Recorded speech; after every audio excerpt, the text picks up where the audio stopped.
It was Thanksgiving Eve. The kitchen smelled like cinnamon and roasted turkey. My daughter-in-law picked up a carving knife, pointed it at my son's chest, and said, "Say that again. I dare you." Her mother, sitting at my dining table, didn't flinch. She picked up her wineglass, took a slow sip, and smiled. "He'll learn," she said. "They always do." They thought I was just a retired old man.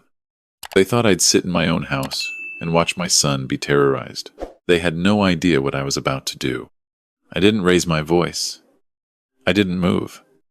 I reached into my pocket, pulled out my phone, and made one call. What happened in the next 48 hours destroyed everything they had built. Every lie, every scheme, every dollar they had stolen, all of it came crashing down. And it started with that one phone call from my kitchen in Nashville. Comment below. Tell me, what would you have done if someone threatened your child with a knife in your own home? And tell me where you're listening from. I read every single comment. My name is Robert Langston. I'm 64 years old. And for 35 years, I was a forensic accountant for the Tennessee Bureau of Investigation. My job was simple. Follow the money. Find the lie. Build the case. I've traced embezzlement schemes across 14 states. I've uncovered fraud that brought down companies worth hundreds of millions. I've sat across from men and women who thought they were smarter than everyone in the room. And I've watched their faces when they realized they weren't. But none of that prepared me for what happened in my own family. None of it. Because the most dangerous fraud I ever encountered wasn't hiding in a corporate spreadsheet. It was sitting at my Thanksgiving table, holding a knife, wearing my daughter-in-law's face. Let me take you back 3 years. My wife, Helen, was the heart of our family. She was a pediatric nurse for 28 years at Vanderbilt Children's Hospital. Every kid in our neighborhood knew her name. She kept candy in her purse, always had a Band-Aid ready, and could calm a crying child faster than any doctor I ever met. Helen had a gift for reading people. She could walk into a room and tell you within 5 minutes who was honest, who was pretending, and who was dangerous. I used to joke that she should have been the investigator. Not me. She'd laugh and say, "I don't need a badge. Robert, I just need eyes." Helen passed away 3 years ago. Pancreatic cancer. From diagnosis to funeral was 11 weeks. 11 weeks to say goodbye to the woman I'd spent 37 years building a life with. The woman who made our house in Nashville feel like the safest place on earth. After she died, the house didn't feel safe anymore. It felt empty. I kept her reading glasses on the nightstand. Her garden gloves stayed on the hook by the back door. I couldn't move them. Moving them meant accepting she wasn't coming back. Our son, Daniel, was 31 when Helen died. He's an architect. Smart. Quiet. The kind of man who thinks before he speaks and designs buildings the way his mother cared for children. With patience and precision. Daniel took Helen's death hard. We both did. But grief does different things to different people. For me, it made me retreat into silence. For Daniel, it made him vulnerable in a way I didn't recognize until it was too late. 7 months after Helen's funeral, Daniel called me on a Sunday evening. "Dad, I met someone.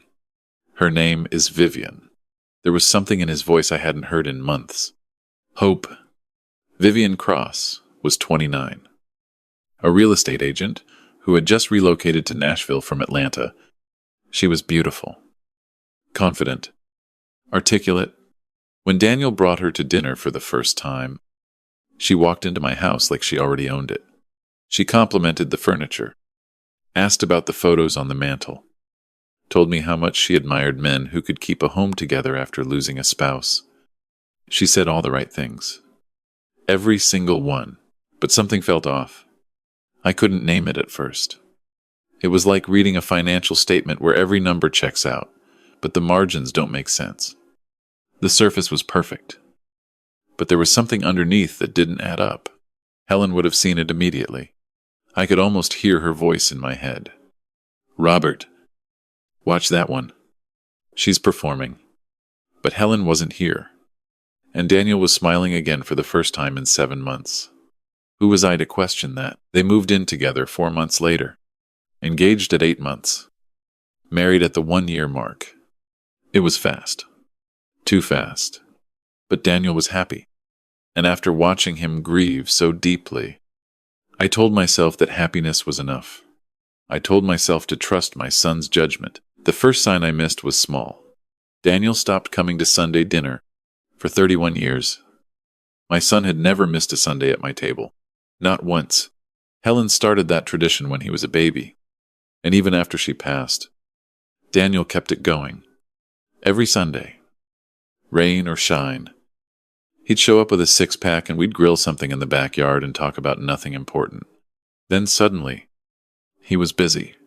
Vivian had plans. They were visiting her friends. They had a thing. I told myself it was normal. Newlyweds need space. Couples build their own traditions. I was being clingy. An old man who couldn't let go. The second sign was bigger. Daniel stopped calling me during the week. My son, who used to check in every other day, went silent. When I'd call him, Vivian would answer. "Oh, Daniel's in the shower. He's asleep already. He's working late. I'll have him call you back." He never called back. The third sign was the one I should have acted on. I drove to their apartment one Saturday morning. Unannounced. When Daniel opened the door, he looked different. Thinner. His eyes were red, like he hadn't been sleeping. And when he saw me, the first thing he did was glance over his shoulder, like he was checking to see if someone was watching. "Dad, this isn't a great time," he said quietly. "It's Saturday morning. So, when is a good time?" He hesitated. And in that hesitation, I saw something that should have set off every alarm in my trained brain. Fear. My son was afraid. Not of me. Of whoever was behind that door. But I didn't push. I didn't ask the hard questions. I was still drowning in my own grief. Still using work and silence as shields against the emptiness. I told myself Daniel was just adjusting to married life. I told myself I was projecting. I went home and poured a glass of bourbon and sat in Helen's chair and pretended everything was fine. That was 18 months ago. 18 months of silence. Excuse. And a growing distance between my son and me that I was too broken to bridge. Then Vivian's mother arrived. Gloria Cross showed up in Nashville like a general arriving at a battlefield. She was 58. Sharp-faced. Impeccably dressed. With a smile that never quite matched her eyes. She'd sold her house in Atlanta and rented an apartment 6 blocks from Daniel and Vivian. Within the first week, she had a key to their place. Gloria had opinions about everything. Daniel cooked dinner one night when I was visiting. A simple pasta with garlic bread. And Gloria pushed her plate away after 2 bites. "Vivian, honey, you need to teach him how to cook properly. This is embarrassing." Daniel said nothing. He just took her plate and scraped it into the trash. I watched Gloria rearrange their living room furniture without asking. I watched her throw away Daniel's architectural sketches because they were cluttering the office. I watched her tell my son that his clothes made him look sloppy, that his haircut was sad, that a real husband would drive a better car. And Vivian agreed with every word. "Mom's right. Danielle, you should listen to her. She knows about these things." Daniel nodded. He always nodded now. My son, who used to debate me about building codes and structural engineering with passion and precision, now just nodded and retreated further into himself. One evening, I noticed something that stopped me cold. Daniel reached for the salt at dinner, and Vivian's hand shot out and grabbed his wrist. "You don't need that," she said. Her voice was calm, but her grip was tight. I could see the pressure of her fingers on his skin. Daniel pulled his hand back slowly, like a child who'd been caught reaching for something forbidden after dinner. I asked Daniel to help me with something in my truck. When we were alone outside, I looked at my son carefully. Daniel, is everything okay at home? He didn't answer right away. He stared at the ground for a long time. And when he looked up, his eyes were glassy. Dad, I'm fine. Vivian's just... She's passionate. She cares a lot. That's not what I asked. I'm fine. Dad? He said it firmly, like he was trying to convince himself as much as me. I should have pressed harder.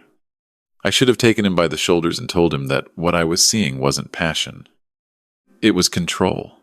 But I heard Helen's voice in my head saying, give him space. Robert, he'll come to you when he's ready. So I gave him space. And in that space, things got worse. 6 months before Thanksgiving, Daniel lost a major client. A project he'd been working on for 8 months. A community center design that would have been the biggest commission of his career. Fell through. The client cited creative differences. But when I called around, someone from the firm mentioned that Daniel had missed 3 deadlines in a row. That wasn't like him. Daniel had never missed a deadline in his life. Then I learned he'd been pulling away from his colleagues too. No more Friday lunches with his team. No more basketball on Wednesday nights. His best friend since college, Marcus, called me one afternoon. Mr. Langston, I haven't heard from Daniel in 4 months. Is he okay? Every time I reach out, Vivian texts back saying he's busy. 4 months. His best friend hadn't spoken to him in 4 months. I started keeping notes. Old habits from my TBI days. Dates. Observation. Things that didn't add up. I couldn't help it. My training was screaming at me that something was deeply wrong, even if my heart kept telling me to stay out of it. Then came Thanksgiving Eve. I'd invited Daniel and Vivian to my house for the holiday. I was cooking Helen's turkey recipe, the one she'd perfected over 2 decades. Daniel used to help her with the stuffing every year. I thought maybe being in this kitchen, surrounded by his mother's memory, might bring something back in him, might remind him of who he was. They arrived at 4 in the afternoon. Daniel walked in first, carrying a bottle of wine. He looked tired, thinner than the last time I'd seen him. He hugged me, and I could feel his ribs through his shirt. Vivian came in behind him, phone in one hand, designer bag in the other. She didn't greet me. She walked past and sat at the kitchen table like she was waiting to be served. Then came the surprise. Oh, I forgot to mention, Vivian said casually, Mom's joining us. She's parking. I hadn't invited Gloria. This was supposed to be family. Just my son and me, and the memory of the woman we both loved. But before I could say anything, Gloria walked through my front door without knocking. Robert, she said, looking around the kitchen with that appraising gaze of hers. You really should update this place. It looks like a time capsule. This was Helen's kitchen. Every tile, every cabinet, every worn spot on the counter held a memory. I bit my tongue and kept cooking. Dinner started quietly enough. The turkey was good. Daniel even smiled when he tasted the stuffing. Tastes just like Mom's, he said softly. For a moment, he looked like himself again. Your mother's recipe was probably fine for its time, Gloria said, cutting her meat into precise little squares. But honestly, the seasoning is a bit dated. I let it go. I let a lot of things go that evening because I was focused on Daniel, on trying to reach him through the food. The house. The memories. Then it happened. We were clearing the table. Daniel was helping me carry dishes to the kitchen. He accidentally knocked over Vivian's wine glass. Red wine splashed across the white tablecloth that Helen had embroidered by hand. The room went silent. Vivian stood up slowly. Her face transformed. The charming smile vanished. Something cold and mechanical took its place. What is wrong with you? She said. Her voice was low, controlled. The kind of voice that's more terrifying than screaming. Viv, it was an accident. I'll clean it. You ruin everything. She stepped closer to him. Every single thing I try to do, you find a way to destroy it. Vivian, it's just a tablecloth, I said from the kitchen doorway. She didn't look at me. Her eyes were locked on Daniel, and then she reached for the carving knife. The one I'd used to slice the turkey 20 minutes earlier. She picked it up and pointed it directly at Daniel's chest. The blade was maybe 8 inches from his sternum. Say that again, she whispered. Tell me it's just a tablecloth. I dare you. Daniel didn't move. He didn't breathe. His hands were at his sides, trembling, and in his eyes, I saw it clearly for the first time. This was not new. This had happened before. My son knew exactly what this was, and he was terrified. Gloria, sitting at my dining table in my dead wife's chair, picked up her wine glass. She took a slow, deliberate sip and looked at Daniel with something close to amusement. He'll learn, she said calmly. They always do. Something shifted inside me. Not rage. Not exactly. It was clarity. The kind of clarity I used to feel in the middle of a complex investigation, when all the scattered numbers suddenly form a pattern and you see the whole picture at once. I didn't shout. I didn't lunge for the knife. I stood perfectly still and let my training take over. I was inventorying, the knife in Vivian's hand, the angle, the distance, Gloria's casual posture. Rehearsed, like she'd watched this performance before. Daniel's paralysis, the wine stain spreading across Helen's tablecloth, like evidence at a crime scene. I reached into my pocket and pulled out my phone. My hands were steady. 35 years of keeping calm in rooms full of criminals had prepared me for exactly this moment. I'm calling the police, I said. My voice was the same one I'd used in depositions. Flat, professional, final. Vivian's eyes snapped to me. The knife lowered 1/2 inch. You wouldn't dare. Put the knife down. Vivian, Nashville Metro will be here in 12 minutes. I suggest you both sit down and not say another word. I dialed 911 and reported what I'd witnessed. Calmly. Clearly. Nama. Address. Weapon. Threat. The dispatcher could hear the precision in my voice because I'd made calls like this 1,000 times. Just never from my own kitchen. Never about my own son. Gloria stood up. Robert, you're making a fool of yourself. This is a family matter. Ma'am, you are in my house. You are not my family. And what I just witnessed was aggravated assault with a deadly weapon. That's a Class C felony in Tennessee. Sit down. She sat. 11 minutes later, 2 officers from the South Precinct walked through my front door. Officer Brenda Hayes took one look at the scene. The knife on the table. Daniel's shaking hands. The cold calculation on Vivian's face. And understood immediately. Vivian was handcuffed. Gloria tried to intervene and was told to step back, or she'd be arrested for obstruction. As they led Vivian out, she turned to Daniel one last time. Tell them it was nothing. Tell them. Daniel. My son didn't speak. He stood in my kitchen, next to his mother's stove, and for the first time in what felt like years, he didn't nod. He just watched her go. That night, Daniel slept in his old room, the one he'd grown up in, with the model airplane still hanging from the ceiling and the old architecture books stacked on the desk. I sat outside his door for 2 hours, listening to him cry, wanting to go in but knowing he needed to let it out on his own terms. The next morning, I made coffee and sat across from him at the kitchen table. He looked hollowed out, like someone had scooped the life right out of him. But something was different too. Something around his eyes. Like a faint light was trying to come back on. How long?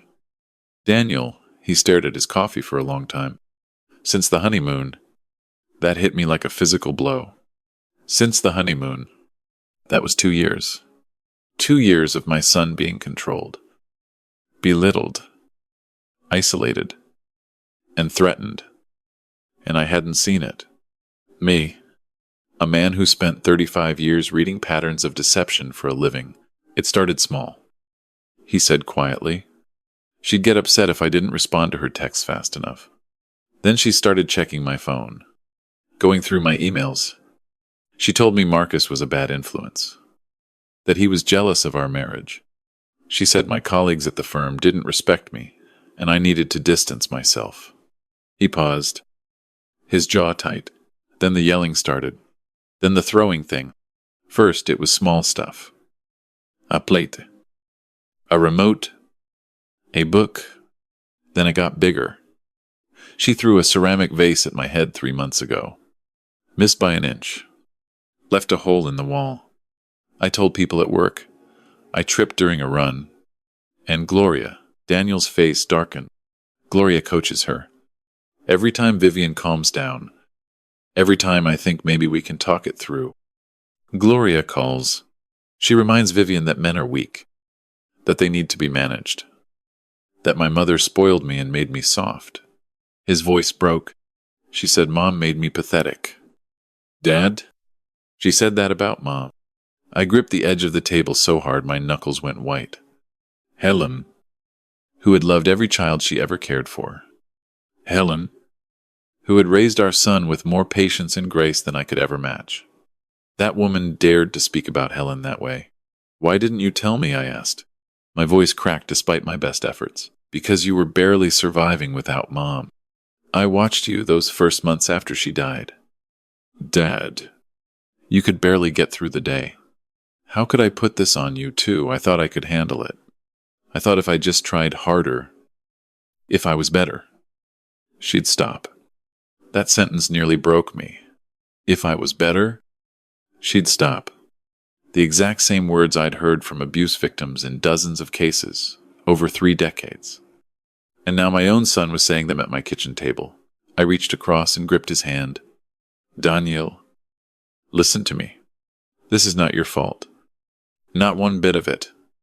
What Vivian has been doing to you is abuse. What Gloria has been enabling is criminal. And it stops today. He nodded slowly. And I saw something I hadn't seen in his eyes in 2 years. Trust. The days after the arrest should have been the beginning of recovery.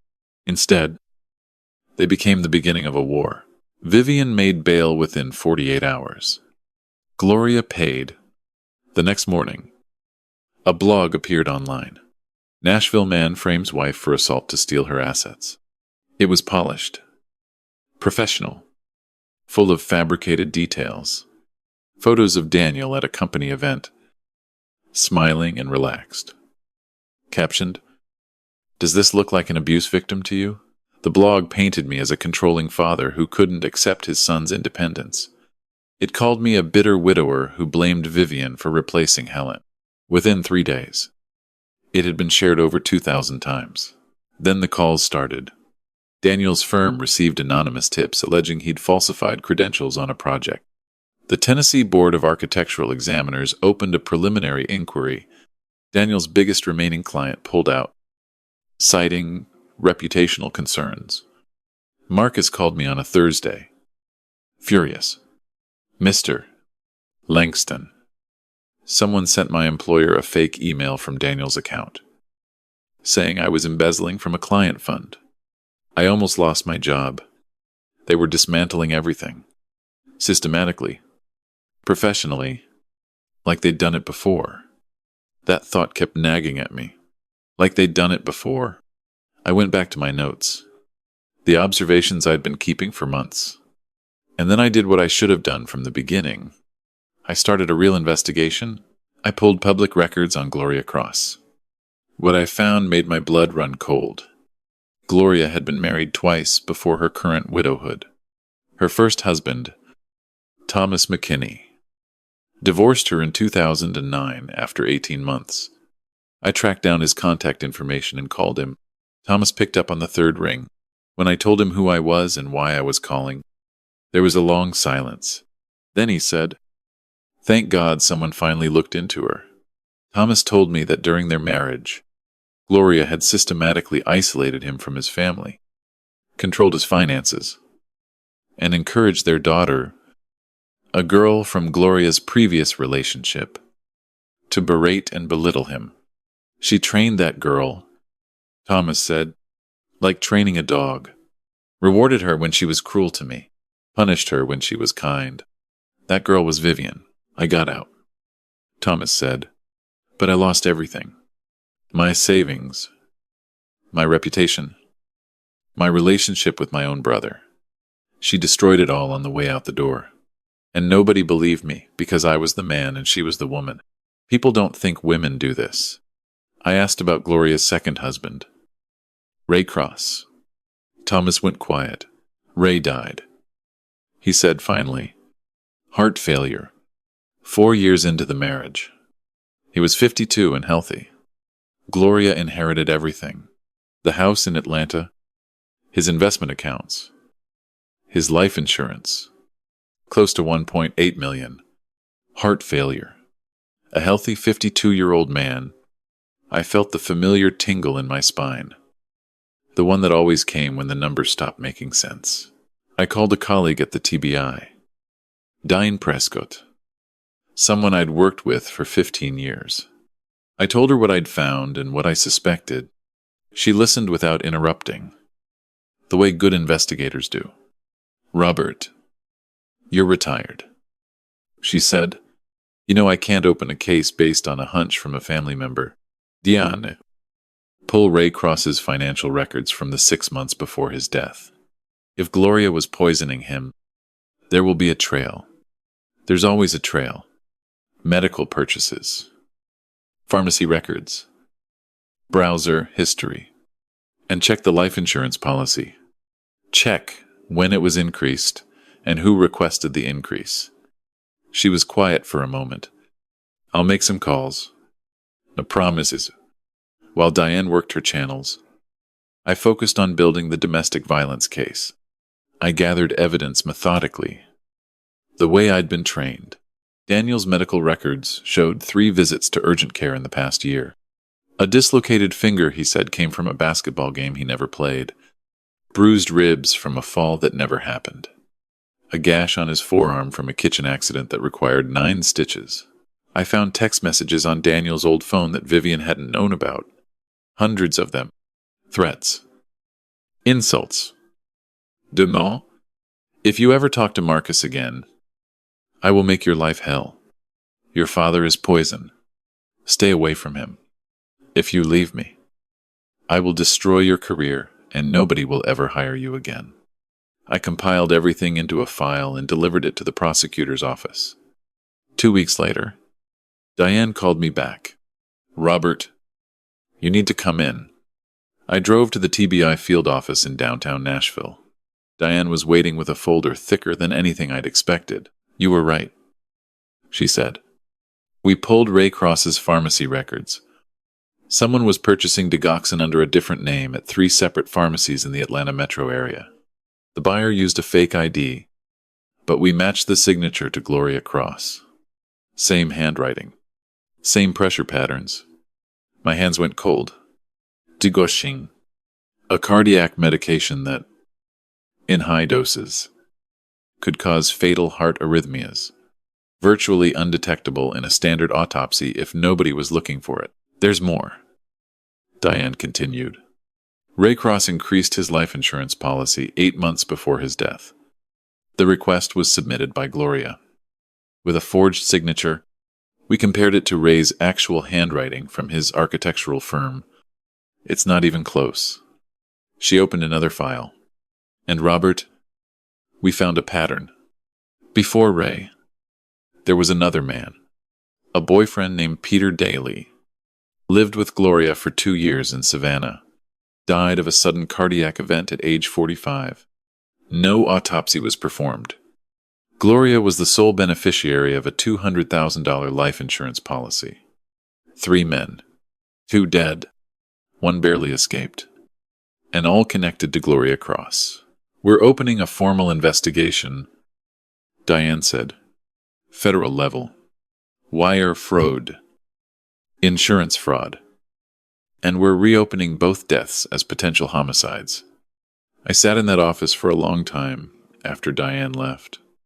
I thought about Daniel, about how close he'd come to being the next man in Gloria's pattern, about how Vivian had been raised from childhood to be her mother's weapon, and I thought about Helen, about how she would have seen all of this in 5 minutes, about how her absence had left a gap in our family's defenses that nearly cost us everything. 3 weeks later, Daniel and I sat in Judge Patricia Coleman's courtroom.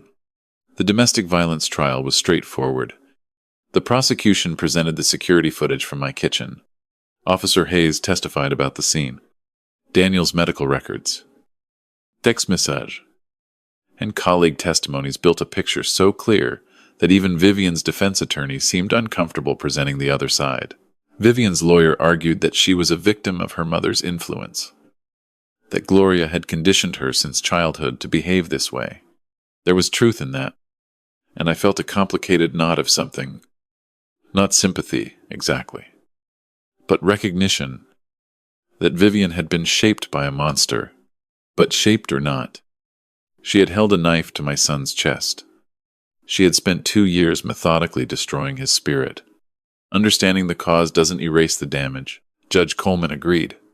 The evidence shows sustained, deliberate patterns of physical and psychological abuse.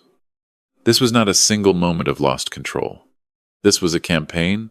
Vivian was found guilty. 4 years in state prison. A permanent restraining order. Mandatory psychiatric evaluation and treatment. As they led her away, she didn't look at Daniel. She looked at me. And for the first time, I didn't see cruelty in her eyes. I saw something worse. Confusion. Like she genuinely didn't understand what she'd done wrong. 2 months later, we were back for Gloria. This trial was different. The courtroom was packed. Federal prosecutors presented the digoxin purchases, the forged signatures, the insurance fraud spanning 2 decades. Thomas McKinney testified about his experience. Peter Daly's sister testified about her brother's sudden death and the insurance payout that followed.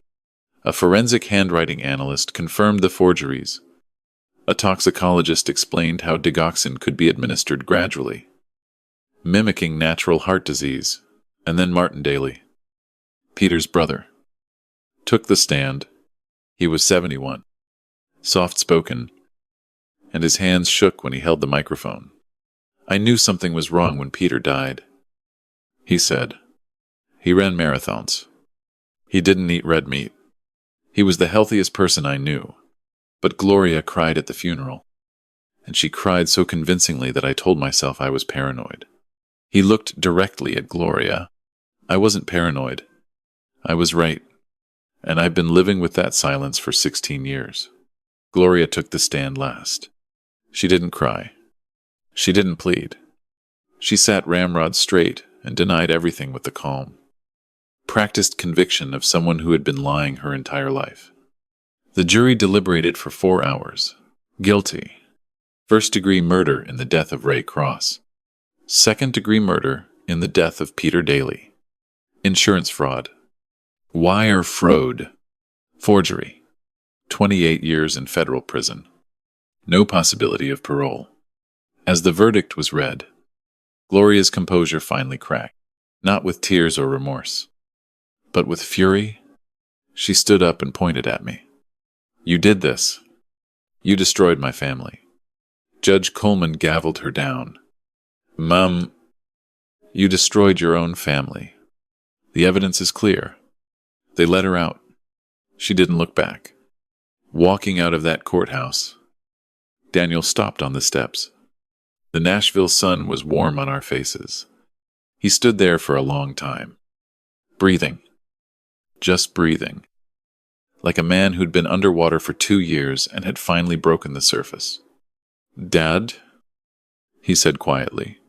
Yeah, Mom would have caught this in the first 5 minutes. Wouldn't she? I laughed. The first real laugh I'd had in 3 years. So? Your mother would have caught it before Vivian finished parking the car. He laughed too. and it was the most beautiful sound I'd heard since Helen died. That was 18 months ago. I'm sitting in my study now, watching the late afternoon light come through the windows, the way Helen always loved. Her reading glasses are still on the nightstand. Her garden gloves are still on the hook. But they don't feel like monuments to grief anymore. They feel like reminders that she's still here.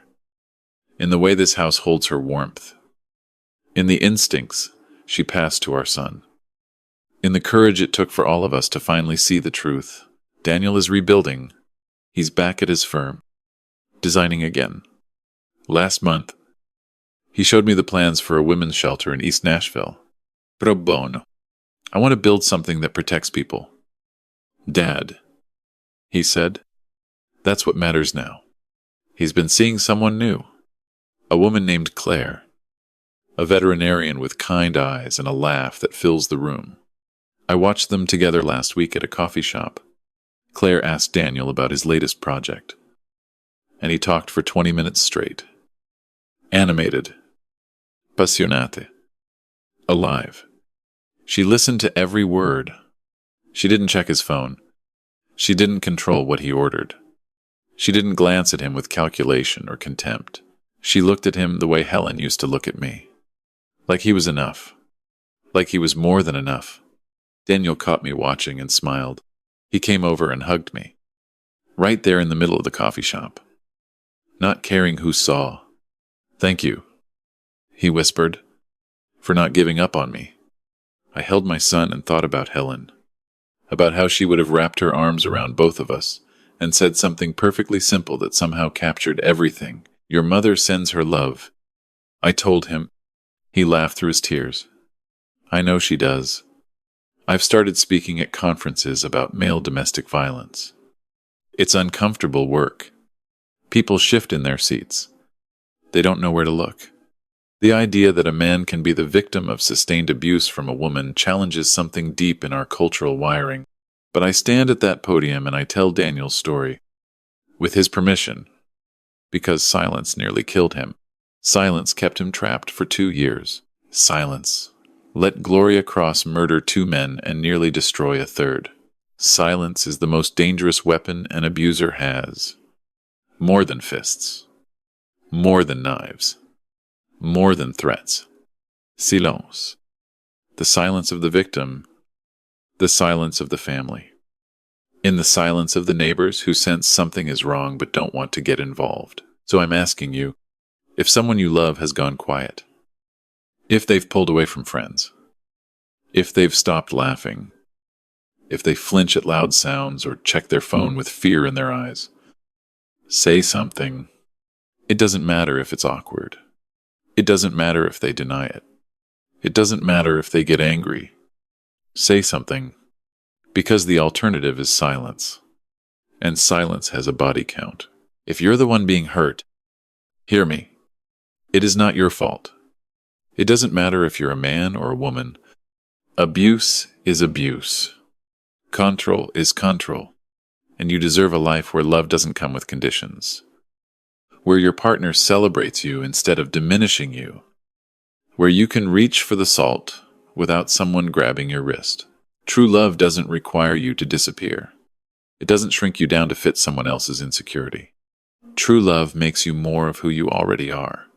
Helen taught me that, and losing her taught me that every day we have with the people we love is a day we cannot waste being afraid. Connor Foster is in prison. Gloria Cross is in federal custody. Vivian is serving her sentence. Justice found them. It was slow and imperfect, but it found them, and Daniel is free. I stand at my kitchen window and watch the Nashville sunset paint the sky in shades of gold and amber. Helen's tablecloth, the one with the wine stain, is still on the table. I never washed it. That stain is proof that the truth came out in this house. Proof that my son found his voice. Proof that even a retired old man with a broken heart can still fight for his family. Helen, wherever you are, he's safe now. Our boy is safe. And for the first time in 3 years, this house feels like home again. Now I need to hear from you. Comment below if you've been through something like this. Tell your story. Someone reading this right now needs to know they're not alone. Share this with someone who might be trapped in silence. And subscribe to BT, Sweet Revenge. Because I'll keep telling these stories until everyone understands that love should never leave bruises. Where are you watching from tonight? Tell me. I'm reading every single comment.